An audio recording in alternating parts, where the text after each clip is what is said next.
What are some strategies for a successful Section 8 property investment? So I have a couple of tips that's really going to help maximize your investment. Okay.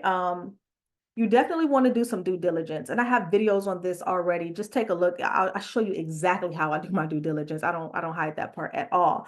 So number one, you need to research the local market that you want to invest in.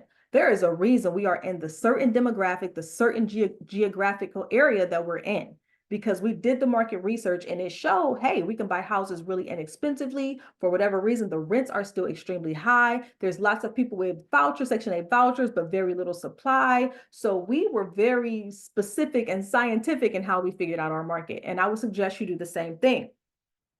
Also, you need to understand your Section 8 program requirements. Each public housing authority, although they're all under HUD and have general regulations, but each individual public housing authority has their own.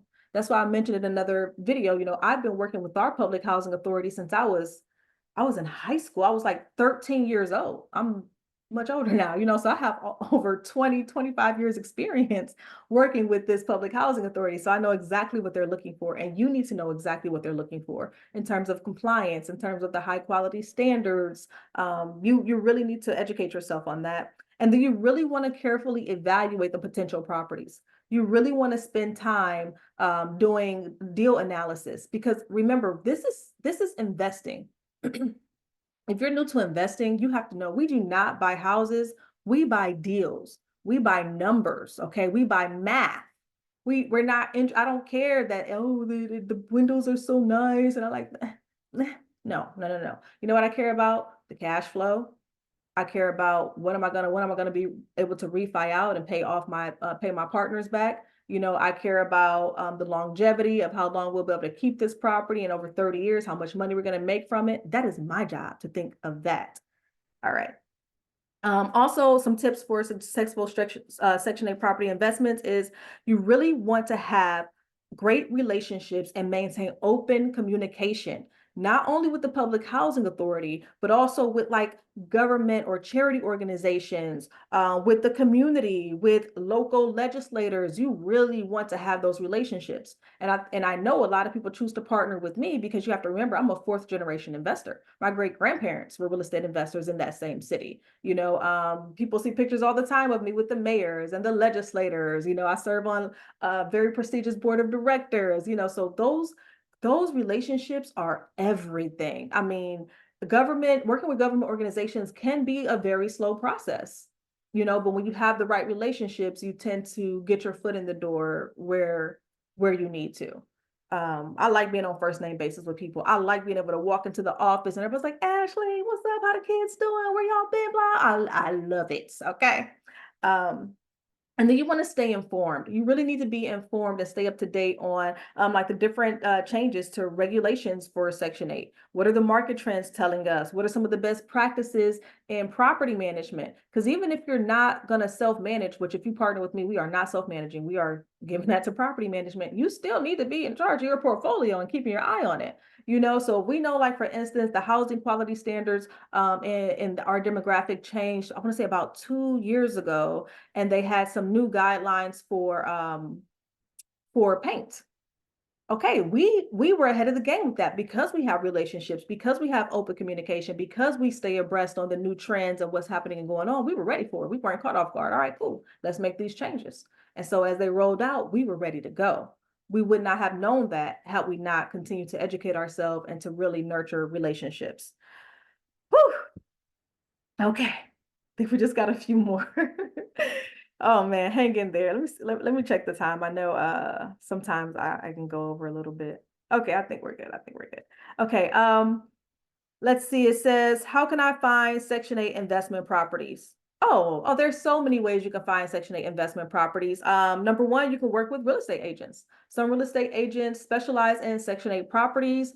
They can help you. You can do online listing platforms like Zillow or, Trulia, or you could just go to the local public housing authority's website, and sometimes they can help you as well. You can network with other investors like me or property managers who are already kind of locked into the Section 8 niche. We typically already have like deals and things like that ready to go. Do not sleep on wholesalers. I love working with wholesalers. And for instance, the market I'm in, because we have such a large presence in that market, a lot of wholesalers have had to adopt their strategies to work with us, right? So now they're starting to learn what we're looking for in Section 8 properties, and they send really good deals.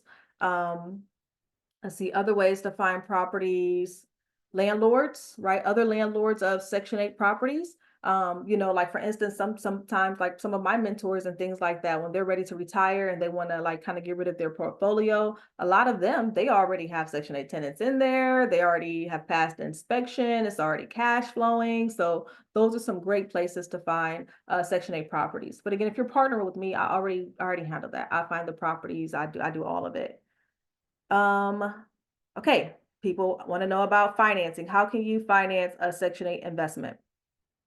So there's many ways. You can just do like a conventional mortgage. You can go to like your local bank or your local lender, credit union, and get a loan and buy the house that way. You can do like investor products.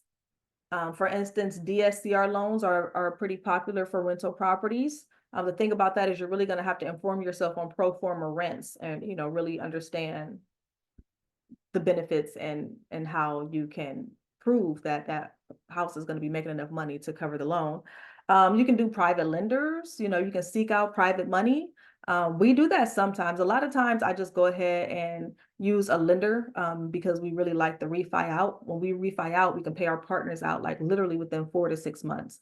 So for instance, if you invest, I don't know, $150,000, or maybe that sounds like a big number to some people, $25,000. Well, when we refinance in 4 to 6 months, I give you that right back. Plus, you're still getting the cash flow on the properties for the next 30 years. So a lot of times we just do financing that way. But I do have some investors who they prefer cash, because in our market, you can buy a cash house, and I'm talking like fully ready to go, turnkey, nice for $70,000. And it's often difficult to find a lender or financing for anything under 100,000. So those particular people, they just pull out money from like their IRA or their 401k or retirement or their savings and things like that. And then we just buy their properties in cash. So it really just depends, but there's several ways to finance these properties. Money is the easiest part. I'll tell people that all the money is the easiest part. When I send deals to my investors, even new people like you guys who are watching right now, the money makes sense and the deal makes sense. People are throwing money at me. I mean, I wish my partner said something. I was gonna say you can ask my partner. I mean, we have to turn down people sometimes, especially when videos like this go viral, because there's so many people trying to pull in, and we have to kind of be picky about who we work with, at that point. So the money is the easiest part to find. If you're worried about that part, I would say worry about something else. Worry about finding the right partner like me. Worry about finding the right contractors. Worry about finding the right deals, because if you have the right deal, someone's going to give you the money for it.